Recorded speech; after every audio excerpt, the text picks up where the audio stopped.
हाथ आएगी। मेरे साथ बात करने के लिए जोरदार तालियों से अभिनंदन करिए भारतीय जनता पार्टी के लोकप्रिय प्रवक्ता सांसद डॉक्टर सुधांशु त्रिवेदी का। मेरे साथ मौजूद है राजेश गुप्ता, विधायक है, प्रवक्ता है आम आदमी पार्टी के। मेरे साथ लेफ्ट के नेता हैं विवेक श्रीवास्तव। मेरे साथ सत्य प्रकाश मिश्रा हैं, प्रवक्ता जनता दल यूनाइटेड के। जोरदार तालियों से आप सबका अभिनंदन है। शुरुआत आपसे करते हैं सुधांशु जी। 400 पार का नारा है, लेकिन मिठाई के लिए भी अब आप विपक्ष को बेचारा बना रहे हैं। नहीं, जो लोग बहुत चिंतित रहते थे, अब देखिए, मैं कोई व्यक्तिगत टिप्पणी नहीं करना चाहता, वो हलवा पूड़ी खा रहे हैं बैठकर, तो चिंता का सबब समझा जा सकता है। मगर मैं कहना चाहता हूं, कितना मीठा खा लो, वो कड़वापन खत्म होने वाला नहीं है। पूरे दिल्ली और देश की जनता को पता है कि जितनी कड़वाहट आपने बाहर भरी है, वो कोई मिठाई उसको कम नहीं कर सकती। परंतु मैं एक बात लेकिन मेरा काउंटर सवाल है, क्योंकि जिन 102 सीटों पे वोट डाले गए, बीजेपी की 46 आई थी और इंडिया अलायंस की 49 थी, और इस बार इंडिया अलायंस एक साथ है, तो कैसे निपटेंगे? नहीं, बंगाल में तो साथ नहीं है, तमिलनाडु में तो है। हाँ, बहुत तमिलनाडु में आपका गठबंधन टूटा है एआईडीएमके के साथ। बिल्कुल। देखिए साहब, मैं बहुत साफ कहना चाहता हूं, जो पहले दौर के मतदान ने बहुत एक सटीक संकेत दिया है। अगर पश्चिम बंगाल में अपेक्षा से कहीं अधिक मतदान हो रहा है जी। इस बार अगर आप देखें तो सुरक्षा बलों की बहुत चौकसी थी, और पश्चिम बंगाली अब एकमात्र राज्य बचा है भारत में जहां चुनावी हिंसा की खबरें आती हैं। एक दौर में यूपी और बिहार से ऐसी खबरें आती थी, वैसे ये पश्चिम बंगाल से आती हैं। तो यदि थोड़ी सी सुरक्षा बड़ी, इस बार भी बहुत हुआ है, बहुत करने का प्रयास किया गया है, तो जनता में रिएक्शन हो सकता है। अब आप आइए, ये राहुल गांधी जिसको करंट कहते थे, अगर उस करंट का पावर हाउस उनके हिसाब से आज जो सीटें उनमें रामपुर होना चाहिए था, अगर रामपुर में 50% है तो पावर हाउस में वोल्टेज बहुत कम नजर आ रहा है, जबकि यहां तो स्पार्क हो जाना चाहिए था। तो मेरे हिसाब से इस जो ट्रेंड दिखाई पड़ रहा है उत्तर से दक्षिण तक, तमिलनाडु में वोटिंग अधिक हुई है, और ये एक माना जाता है कि जब अधिक वोटिंग होती है तो वो रिएक्शन में होती है, यानी परिवर्तन लाने के लिए होती है। देखिए 2019 में भी अधिक वोटिंग हुई थी, लेकिन रिएक्शन वो किस तरफ था वो देखने वाली बात होगी। लेकिन विवेक जी मुस्कुरा रहे हैं, और आपको देख के विजय चौक की शाम पर एक मुझे गाना भी याद आ रहा है, हाल कैसा है जनाब का। बहुत अच्छा हाल है, बहुत अच्छा हाल है, और बड़ी खुशी है अमीश भाई कि पहले फेज की वोटिंग हुई, अच्छा रहा, बंगाल में एक अच्छा टर्नआउट रहा, और सबसे बड़ी बात, तमिलनाडु ने आगाज कर दिया है बदलाव का। 39 सीट्स में से एक भी नहीं आएंगी एआईएडीएमके के साथ। लेकिन प्रधानमंत्री मोदी कह रहे हैं कि अंसारी तो पहुंच गए राम मंदिर की प्राण प्रतिष्ठा पे, लेकिन इंडिया अलायंस का एक भी घटक दल नहीं पहुंचा।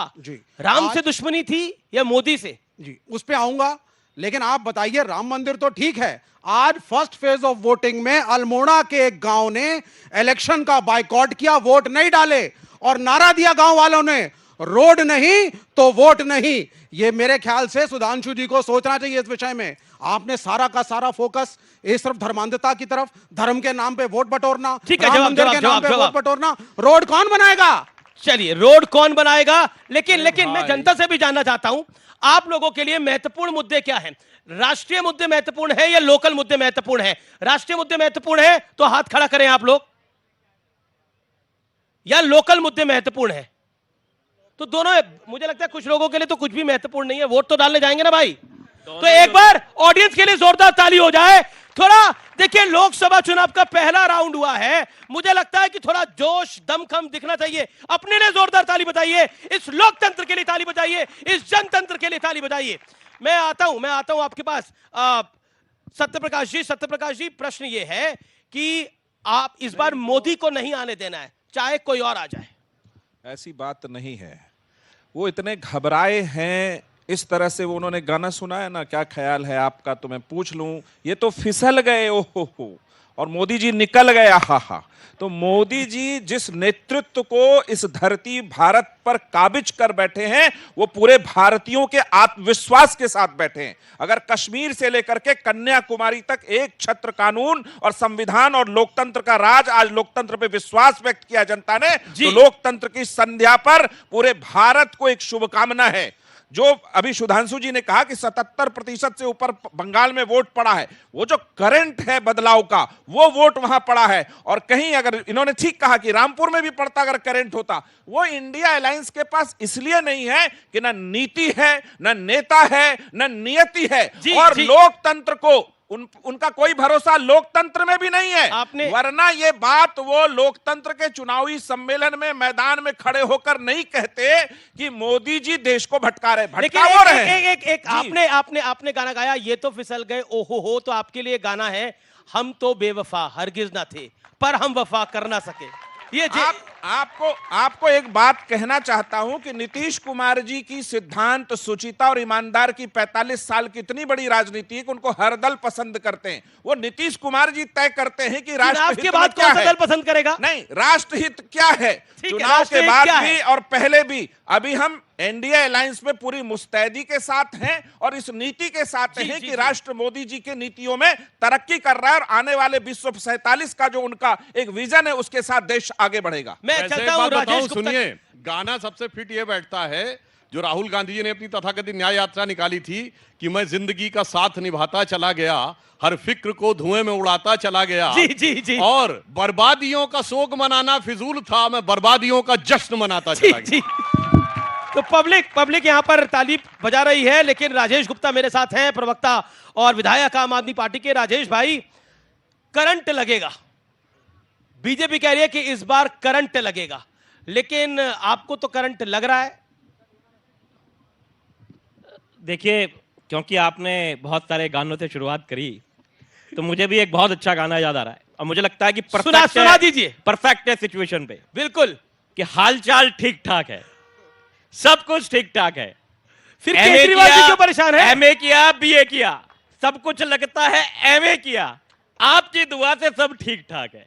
नौकरी है नहीं, एमए कर लो, बीए कर लो, बैटरी रिक्शा ही चलाने पड़ रहे हैं, पकौड़े तल लो, गैस निकालो, उससे रसोई गैस चला लो, ऐसी बातें हो रही हैं। आज देश का दुर्भाग्य यह है कि जिन मुद्दों पे बहस होनी चाहिए वो नहीं हो पाती, और अगर आप कोशिश भी करते हैं अमीश भाई, तो उनको बड़ी चतुराई से यहां पे वोट दिया जाता है। बड़ी सीधी सी बात है। आपने जैसे शुरुआत में पूछा, अभी तो मीठे पे भी दिक्कत है, अब तो इस बात पर दिक्कत है कि आम आदमी आम क्यों खा रहा है। तो क्या खाएं भैया, मशरूम खाएं, वही वाले बाहर वाले जो मोदी जी खा के गाल लाल कर लेते हैं। ईडी का काम अभी हो गया कि आम में देख रहा है कि मनी ट्रेल कहां से निकल रहा है।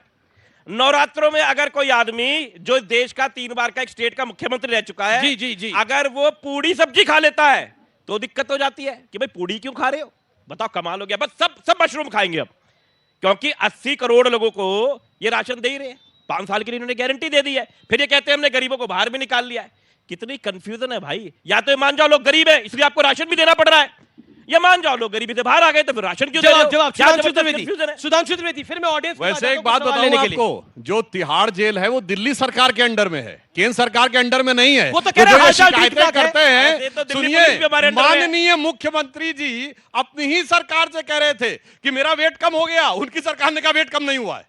मतलब ऐसा आपने कभी नहीं देखा होगा कि उन्हीं की सरकार का महकमा मुख्यमंत्री की बात को झुटला दे। अब सच कौन बोल रहा, सरकार या मुख्यमंत्री, समझा जा सकता है। और मैं एक बात कहना चाहता हूं, देखिए इन्होंने सारी बातें कही, इन पे सबसे फिट गाना जानते क्या है? इन्होंने जो एक पौवे के बदले दूसरा पौवा फ्री देने का दिल्ली में दारू का दरिया बहाया था, और उसके बाद रामलीला मैदान में अन्ना हजारे को गुरु मानने के बाद अभी रामलीला मैदान में लालू को गुरु माना था। तो इनके लिए तो ये कह सकता हूं, मुझे दुनिया वालों शराबी न समझो, केजरीवाल जी के लिए पीता नहीं हूं पिलाई गई है, और जिधर बेखुदी में कदम लड़खड़ाए वही राह मुझको दिखाई गई है। राजेश गुप्ता, देखिए ऐसे तो कहने को तो दिल्ली पुलिस के आगे भी दिल्ली लगाया, क्या वो हमारे अंडर में है? तो हम तो बार बार कहते हैं, सबको बताया कि एलजी साहब के अंडर में आती है तिहाड़। अब वो दिल्ली प्रशासन का तो उसमें कुछ है नहीं। तो आप लोग जिस तरीके से इसको घुमा रहे हो, अभी तो आप गाना गा रहे थे हालचाल ठीक ठाक है, अभी तो आपने कहा हालचाल ठीक ठाक है। मैंने जनता की तरफ से कहा कि हालचाल ठीक है, गाना इस बात के ऊपर था, बच्चे ऐसी पिक्चर को देखे। ठीक है, सवाल कई सारे सवाल हैं। ओके, जी सर, विपक्ष पहले बोलता था मंदिर वहीं बनाएंगे, तारीख नहीं बनाएंगे। अब जब मंदिर भी बन गया तो विपक्ष को इससे भी हो रहा है कि अरे मोदी जी तो राम मंदिर पे वोट ले रहे हैं। आज प्रधानमंत्री मोदी ने भी बोला, विवेक, इस बात की बात कि अंसारी आए जिन्होंने मुकदमा करा, लेकिन आप लोग नहीं गए, क्यों? देखिए, मैंने सवाल पूछा, मोदी से बैर है या राम से बैर है? देखिए, राम से किसी को बैर नहीं है, लेकिन भाजपा के इवेंटों में हम नहीं जाएंगे। हमारा मानना है कि शंकराचार्य के इच्छा के विरुद्ध जिस तरीके से आपने राम मंदिर में प्राण प्रतिष्ठा करी, वो सिर्फ एक इलेक्शन गिमिक था। 2024 के लोकसभा के चुनाव का आगाज था भाजपा की तरफ से। ये पहली बात। दूसरी बात, प्रधानमंत्री का काम, सरकार का काम डेवलपमेंट करना है, इंफ्रास्ट्रक्चर बनाना है। आप स्कूलों की फीस सस्ती करिए, कॉलेज की फीस सस्ती करिए, प्लेसमेंट सेल कॉलेज के स्ट्रांग करिए, एम्प्लॉयमेंट दीजिए। This is the job of the prime minister. I don't want a prime minister जो सिर्फ मंदिरों की बात करे। मंदिर प्रेरणा के स्रोत हो सकते हैं, लेकिन मात्र मंदिर दिखा करके अगर वोट मांगेंगे ठीक है, जवाब तो ये आगे नहीं चलेगा। अब एक चीज और 10 सेकंड में एक चीज और बोलना 10 सेकंड चाहूंगा। दें, सिर्फ 10 सुधांशु सेकंड। त्रिवेदी का रिप्लाई। देखिए, ये 140 करोड़ का देश है और पढ़े लिखे नौजवान हैं। हमारे देश में एजुकेशन सस्ती रही है, सब पढ़े लिखे हैं। We don't want cult leaders, चाहे पाकिस्तान का इमरान खान हो, चाहे इस देश में नरेंद्र अरे घड़ी मोदी, घड़ी पाकिस्तान को चले जाते हैं आप लोग। चाहे नरेंद्र मोदी। कल्ट लीडर्स नहीं चाहिए। We don't want gods. हमें चाहिए नेता जिनसे प्रश्न पूछे जा सके, उत्तर देना पड़ेगा। आपको बताना पड़ेगा कि अल्मोड़ा के गांव ने बाइकआउट क्यों किया। एक मिनट, ये कहते कल्ट लीडर नहीं, कम्युनिस्ट पार्टी है ना। ये मार्क्स का था, कल्ट लीडर नहीं था। स्टालिन क्या था, कल्ट लीडर नहीं था। माओ क्या था, ज्योति बसु क्या थे, 27 साल रहे। बिल्कुल नहीं, बिल्कुल नहीं। आप सुनिए, इनके जो मुख्यमंत्री हैं पिनारी विजयन जी, वो आज क्या है, पार्टी से बड़े हैं कि नहीं? अपने दामाद को भी ले लिए, विधायक भी बना दिया, और सबसे सीनियर मिनिस्टर जिसने कोविड में सबसे अच्छा काम किया था। पार्टी सुप्रीम है, देश विवेक अपनी टर्न पे। विवेक जी अपनी टर्न पे। इन्होंने डेवलपमेंट की बात कही। अरे जहां कम्युनिस्टों का राज आ जाता है, डेवलपमेंट खत्म हो जाता है। हम सब लोग बचपन में सुनते थे भारत का सबसे डेवलप्ड जो इंडस्ट्रियल सेंटर था वो कोलकाता था। 37 साल राज रहा। 37 साल में कोलकाता को, पश्चिम बंगाल को मार्क्सवादी स्वर्ग हो जाना चाहिए था। कोलकाता इंडस्ट्री का गर्भगृह बन गया। उसके आगे मुंबई निकल गया, दिल्ली निकल गया, हैदराबाद निकल गया, अहमदाबाद निकल गया, गुड़गांव से आगे निकल गया। ये इन्होंने करके दिखाया। ओके। और अभी आपने बोला कि हमें देश का प्रधानमंत्री